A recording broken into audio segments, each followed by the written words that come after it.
This vote, the yeas are 222, the nays are 203, with one member voting present. Two-thirds not being in the affirmative, the bill is not passed. The veto message in the bill are referred to the Committee on Appropriations. The clerk will notify the Senate of the action of the House.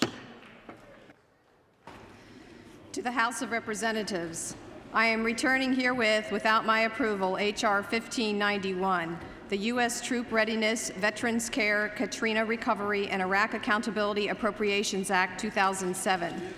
This legislation is objectionable because it would set an arbitrary date for beginning the withdrawal of American troops. Next, the President said that Congress is substituting our judgment for the judgments of commanders in the field 6,000 miles away. Wrong again, Mr. President. We're substituting our judgment for your judgment 16 blocks down Pennsylvania Avenue in the White House. We are substituting the judgment of this Congress for your failed judgment.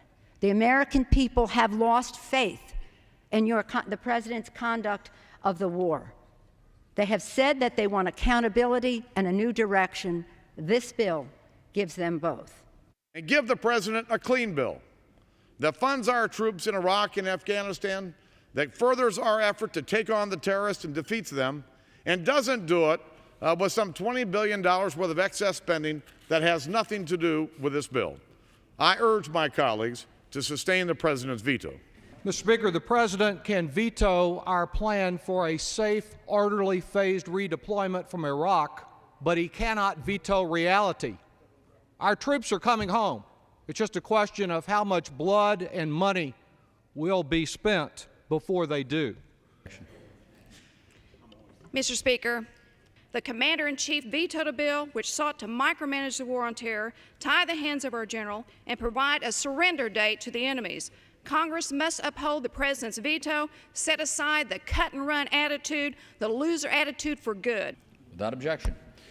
Mr. Speaker, now that the media sideshows and the press conferences are over for the Iraqi surrender group, and the President vetoed the Day of Surrender bill yesterday, and properly so, Congress needs to get on about the business of funding our troops.